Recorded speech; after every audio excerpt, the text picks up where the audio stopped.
भारतीय आदिवासी party RLP panchayat चुनाव इस बार आएगा, उसमें हम मिलकर लड़ाई लड़ें राजस्थान के अंदर, ये मेरी इच्छा है। बीजेपी के एक विधायक का पीछा करने के लिए बीजेपी ने पूरी ताकत लगा दी और बीजेपी के मैं 10 विधायक बता दूं जो चोरी के मामलों में इन्वॉल्व है। राजकुमार रोज से कभी बात हुई? ठीक है, मेरा उनसे बढ़िया संबंध है, वो मेरे साथ रह सकते हैं आगे आने वाले चुनाव। अभी तो लोकसभा में तो मिलकर ही लड़ रहे हैं दोनों, बीजेपी आरएलपी हमारे साथ मुद्दे पे खड़े रहते हैं साथ। कौन होना चाहिए था मुख्यमंत्री राजस्थान का जिससे हनुमान बेनीवाल भी खुश नजर आए? हम तो चाहते आरएलपी की होनी चाहिए थी सरकार। मैंने जिन जिन को चाह वो सब निकल गए, जैसे किरोड़ी लाल को चाह तो किरोड़ी लाल जी चले गए वसुंधरा जी के पास, वसुंधरा जी के खिलाफ लड़ाई लड़ी और वापस वसुंधरा जी गोदी में जाके बैठ गए।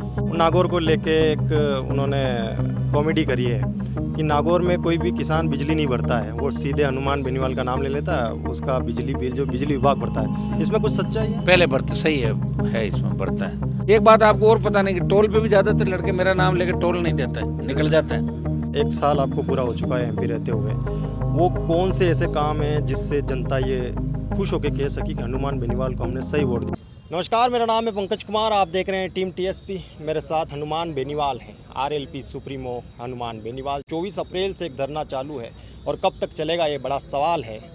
सवाल हज़ारों युवाओं का है, सर कब तक ये धरना? देखिए, लाखों युवाओं के भविष्य का सवाल है। 8 लाख जो परिवार है वो पीड़ित है। सब इंस्पेक्टर भर्ती 2021 हुई थी, जिस तरह 35 दिन पहले पेपर लीक हो गया, आरपीएससी के 2 मेंबर जेल के अंदर है और बहुत से लोगों पे उंगलियां उठी, कांग्रेस के कई नेताओं पे, आरपीएससी के 2-3 पूर्व चेयरमैन और 500 से लगभग थानेदार फर्जी बन गए पेपर आउट करा के। दुर्भाग्य से एसओजी जांच कराई, लेकिन एसओजी कह रही पेपर निरस्त करो, पीएचयू कह रहा पेपर निरस्त करो, आपका AAG कह रहा रद्द करो, मंत्रिमंडल उप समिति कह रही रद्द करो। उसके बावजूद भजनलाल सरकार जो विपक्ष में बार बार ये नारे लगाती थी कि एसआई भर्ती को हम रद्द कराएंगे, और इनके आधे घंटे के भाषण आप देखना, आरपीएससी को भंग करो, एसआई भर्ती रद्द करो, और जैसे ही सत्ता के अंदर आए 1.5 साल के अंदर पता नहीं किस प्रेशर के अंदर इस भर्ती को रद्द नहीं करें। वैसे व्हाइट हाउस का कनेक्शन एक हमारे सामने आया था, जिसमें सरकार के 1-2 मंत्री और कुछ ब्यूरोक्रेट्स इस भर्ती को रद्द नहीं कराना चाहते और सरकार 2 फाड़ के अंदर नौजवानों को बांटना चाहती है, एक यथावत रखने वाले और एक भर्ती रद्द कराने वाले। और हमने इस मामले को लोकसभा के अंदर भी उठाया था 2 बार मैंने इस मामले को, और लगातार हम आंदोलन कर रहे हैं। एक जेल भरो आंदोलन भी चलाया और 1 लाख से ज़्यादा जवानों ने आक्रोश रैली 25 मई को निकाल के मोदी तक संदेश दिया कि अगर भर्ती रद्द नहीं करी तो बीजेपी की ईंट से ईंट बजा देंगे, चाहे कोई सा भी चुनाव। नौजवानों ने ठान लिया इस बार कि बीजेपी कांग्रेस को सबक सिखाएंगे। चोर चोर मौसेरे भाई दोनों लुटेरे हैं, एक सांप नहाते दूसरा नाग नहाते। ये राजस्थान के नौजवानों ने इस बार संदेश दे दिया। तपती धूप के अंदर 1 लाख से ज़्यादा नौजवान अपने साधनों से आया था उस रैली के अंदर, संदेश देने के लिए कि तैयार हो जाओ, भर्ती रद्द करो, आरपीएससी का पुनर्गठन करो, युवाओं के जो पद खाली पद है भरो, बेरोजगारी भत्ता, तमाम जो नौजवानों के मामले वो सरकार पूरा करे। एक बार कांग्रेस है, एक बार बीजेपी, इससे राजस्थान का जवान थक चुका है और वो बदलाव चाहता है। प्रधानमंत्री और राष्ट्रपति से भी हम कल टाइम मांगेंगे कि 8 तारीख के बाद का कोई भी समय हमें मिले, और पीएम और राष्ट्रपति को हम पूरी बात से अवगत। हम राज्यपाल से भी मिले थे और तमाम जो बीजेपी और कांग्रेस के अंदर, कांग्रेस इस मामले में कटघरे में, कांग्रेस के वो नेता जो उस समय मानेसर गए थे वो कह रहे थे कि आरपीएससी भंग होनी चाहिए, ऐसा ही भर्ती रद्द हो, लेकिन अब दिखाई नहीं दे रहे हैं, गायब हो गए वो लोग। दूसरे नेता गायब इसलिए हो गए कि उनके तो नाम खुद के आ रहे हैं आरपीएससी के मामले, अपने रिश्तेदारों को आरएस बना दिया, आरपीएस बना दिया। तो कांग्रेस कटघरे के अंदर है, पूरी कांग्रेस बीजेपी की गोद में बैठी है और राजस्थान को बचाने के लिए नौजवान खुद ही निकला सड़कों के ऊपर। अच्छा, पर्ची सरकार कहते हैं आप, भजनलाल सरकार से नाखुश दिखाई देते हैं। कौन होना चाहिए था मुख्यमंत्री राजस्थान का जिससे हनुमान बेनीवाल भी खुश नजर आते हैं? हम तो चाहते आरएलपी की होनी चाहिए थी सरकार, चाहता था मैं, तो हुई नहीं ना। तैयारी हो रही है? वो तो आगे तो होगी, वो तो लड़ ही रहे हैं यार। होगी क्या? 66 साल के अंदर पार्टी बना के प्रयास किया और हमसे प्रेरणा लेके पहले आरएलपी पार्टी बनी, उसके बाद आदिवासी पार्टी का गठन हुआ। लेकिन आप देखिए कि बीजेपी के एक विधायक का पीछा करने के लिए बीजेपी ने पूरी ताकत लगा दी और बीजेपी के मैं 10 विधायक बता दूं जो चोरी के मामलों में इन्वॉल्व है, उनकी ये अखबार में खबर तक नहीं छपने देते, एफआईआर तक लॉन्च नहीं होने देते। कई तो डीजल चोर रहे हैं, कोई दूसरे काम कर रहे हैं, कोई इलीगल माइनिंग कर रहे हैं। तो इससे बड़ा क्या दुर्भाग्य होगा? ये तीसरी ताकत को राजस्थान में खड़े नहीं होने देना चाहते, दोनों दल मिल जाते हैं और बड़े मगरमच्छ पकड़ने की बात भजनलाल करते, तो एक भी बड़ा मगरमच्छ पकड़ के तो दिखाओ, वो कब पकड़ा जाएगा भजनलाल जी? कहीं ऐसा नहीं उससे पहले आप रवाना हो जाओ और आप यहाँ सब्जी मंडी लालकोठी पे कहीं फ्रूट और सब्जी खरीदते घूमो कि ये कौन है पूर्व मुख्यमंत्री था।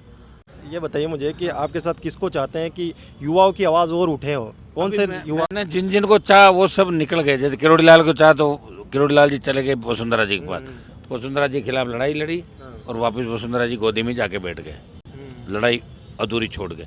सचिन पायलट मानेसर गए और मानेसर से वापस कांग्रेस के वहीं चले गए।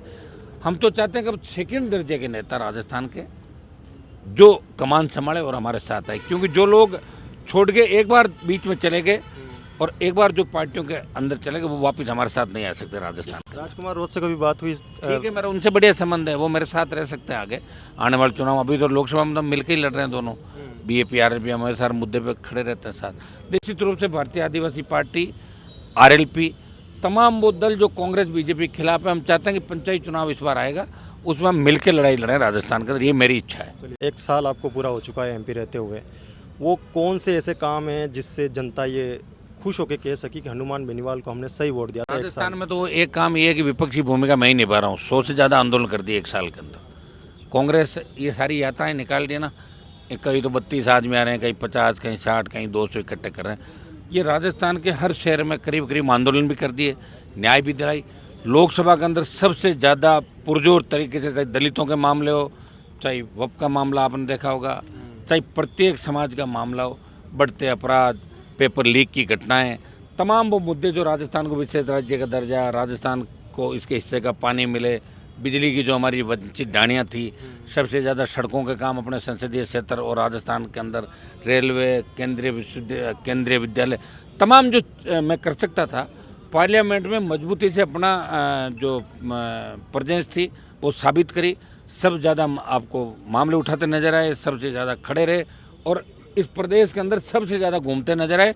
और अब जिस आंदोलन के अंदर बैठा हूँ, जहाँ 1 साल पूरा हो रहा है, ये राजस्थान का सबसे बड़ा आंदोलन है। इस शहीद स्मारक का सबसे बड़ा आंदोलन है, जहाँ एक एमपी पार्टी का अध्यक्ष लगातार 40 दिन से ज़्यादा भी यहाँ शहीद स्मारक पे बच्चों के भविष्य के साथ हो रहे खिलवाड़ को रोकने के लिए उनके साथ बीच में बैठा है। तो इससे बड़ा तो आंदोलन कोई हो ही नहीं सकता।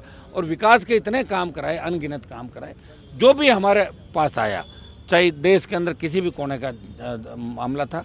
अग्निवीर का भी पुरजोर तरीके से विरोध किया, अग्निवीर खत्म होना चाहिए।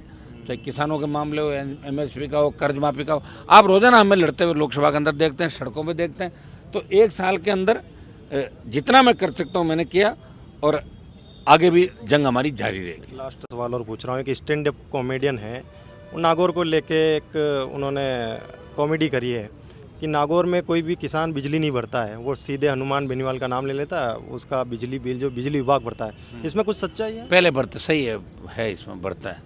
ऐसा होता था? बिजली के क्यों होता था? बस बिजली खुद की है, किसानों की ले लेते हैं, और क्या होता क्या है भाई, तो खुद बिल भरने की जरूरत नहीं है? अरे ऐसा नहीं है, सब जगह नहीं, लेकिन कर लेते हैं वहाँ पे। करते थे आपका नाम लेकर? मेरा नाम नहीं तो अपना आप खुद मजबूत है सारे किसान। अब धीरे धीरे हम चाहते, इसलिए तो मैंने कहा कि राजस्थान में किसान की बिजली माफ करो। जब कुछ इलाकों में नहीं भर रहे हैं तो सब मत भरो, ताकि हनुमान बेनीवाल का नाम 10,000 करोड़ एक्स्ट्रा आपका देना पड़ेगा किसान को फ्री बिजली का। और घरेलू उपभोक्ताओं को आधी दर पे बिजली करो। आज आपके पास विंड एनर्जी, सोलर एनर्जी और जितना अपना बिजली उत्पादन के संयंत्र है, उन सबको मिलाते हैं तो अपन बिजली बाहर बेचने की स्थिति में। तो फ्री करो किसान की बिजली। बहुत से ऐसे स्टेट है देश के अंदर किसान को फ्री बिजली दे रहे हो, तो राजस्थान क्यों नहीं दे रहा है? देनी चाहिए फ्री बिजली, ये तो मेरा एजेंडा है। फ्री बिजली, टोल मुक्त राजस्थान। एक बात आपको और पता नहीं कि टोल पे भी ज़्यादातर लड़के मेरा नाम लेके टोल नहीं देते हैं, निकल जाते हैं। हम इसलिए कि भाई मैं टोल, वो कह रहे हैं टोल फ्री की बात कर रहे हैं, तो फिर टोल किस बात का दें? वो पहले इसको अभी हुआ नहीं फ्री, लेकिन वो कह रहे हैं फ्री हो गया, भाई साहब ने मामला उठा लिया। उनको मेरे पे विश्वास है, और जो टोल नाकों पे बैठे हैं उनको भी मेरा विश्वास है कि ठीक है, हनुमान जी के नाम ले तो टोल फ्री हो रहा है, तो अभी निकलना दो इनको। ये तो आपसी एक तरीके से समझ हो गई एक दूसरे की। तो ये थे आरएलपी सुप्रीमो हनुमान बेनीवाल, जिन्होंने हर एक सवाल का खुलकर जवाब दिया। मैं हूं पंकज कुमार, आप देख रहे हैं टीम टीएसपी। धन्यवाद।